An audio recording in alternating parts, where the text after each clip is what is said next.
स्वागत है आपका और अब आपको सीधा दिल्ली के फिरोजशाह कोटला स्टेडियम लेकर चलते हैं, जहां पर इस वक्त गृह मंत्री अमित शाह और तमाम दिग्गज खिलाड़ी मौजूद हैं। वहां पर तस्वीरें हम आपको दिखा रहे हैं। पूर्व वित्त मंत्री और स्वर्गीय अरुण जेटली की कांस्य प्रतिमा का वहां पर अनावरण किया जा रहा है। आदमकद उनकी प्रतिमा का अनावरण गृह मंत्री अमित शाह ने किया है। तस्वीरें हम आपको सीधी दिखा रहे हैं इस वक्त दिल्ली के फिरोजशाह कोटला स्टेडियम से। इसके पहले आज उनकी 68वीं जयंती है और आज इस खास मौके पर उनकी कांस्य प्रतिमा का अनावरण गृह मंत्री अमित शाह ने वहां पर किया। तस्वीरें आप देख रहे हैं दिल्ली के फिरोजशाह कोटला मैदान की, जहां पर अमित शाह मौजूद हैं, बीसीसीआई अध्यक्ष सौरव गांगुली मौजूद हैं। इसके अलावा तमाम दिग्गज क्रिकेटर्स वहां पर मौजूद हैं। और अपने संबोधन में अरुण जेटली ने क्रिकेट और राजनीति दोनों में अरुण जेटली के योगदान की चर्चा की और उन्होंने तमाम बातें बताई। और बात चाहे क्रिकेट की हो या बात चाहे राजनीति की हो, अरुण जेटली ने किस तरह से सबको अपने साथ जोड़कर आगे वो बढ़ते रहे, इसकी उन्होंने बखूबी चर्चा की और कैसे लोगों की मदद करते रहे, ये भी अमित शाह ने अपने संबोधन में बताया। इस वक्त आप तस्वीरें देख रहे हैं, अरुण जेटली की आदमकद कांस्य प्रतिमा लगाई गई है फिरोजशाह कोटला स्टेडियम में और उसका अनावरण अब से कुछ देर पहले गृह मंत्री अमित शाह ने किया है। वहां पर उनके साथ अरुण जेटली के परिवार के तमाम लोग मौजूद हैं। इसके अलावा बीसीसीआई अध्यक्ष सौरव गांगुली मौजूद हैं और उनके साथ तमाम दिग्गज क्रिकेटर भी इस कार्यक्रम में मौजूद हैं।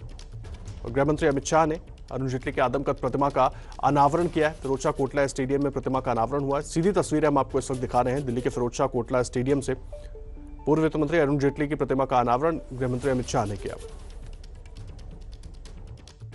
आईपीएल जब बनाया जाना था तब मेरे जैसे कई लोगों के मन में, हम तो दूर से देखते थे, उस वक्त मेरा गुजरात क्रिकेट एसोसिएशन से भी संबंध नहीं था, दूर से देखते थे, बहुत सारे सवाल मन में उठते थे कि रेगुलर मैचों का क्या होगा, टाइम टेबल कैसे बनेंगे, लीगल फ्रेमवर्क कैसे होगा, अलग अलग देशों के खिलाड़ी खेलेंगे तो देशभक्ति की भावना के बगैर व्यूअरशिप जुड़ेगी या नहीं जुड़ेगी। ढेर सारे सवाल मन में उठते थे क्रिकेट प्रेमियों के मन में।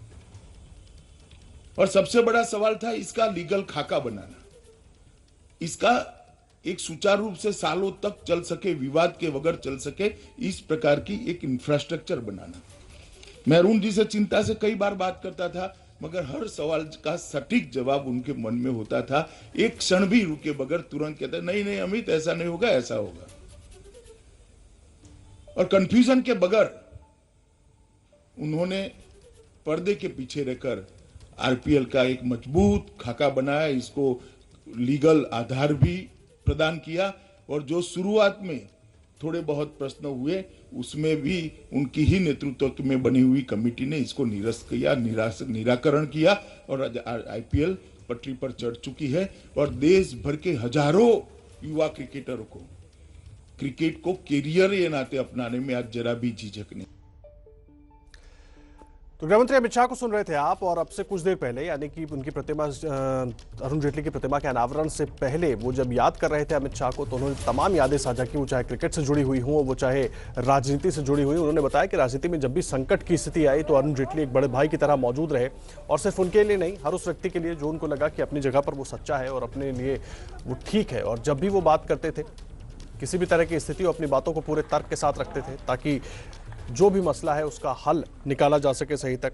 सालों तक उन्होंने गुजरात का प्रतिनिधित्व किया और खास करके क्रिकेट को एक नई दिशा देने में अरुण जेटली का बड़ा योगदान रहा। वो चाहे बीसीसीआई के जरिए जो मैच है उनके राइट्स बेचने की बात हो या फिर आईपीएल का खाका तैयार करने की बात हो।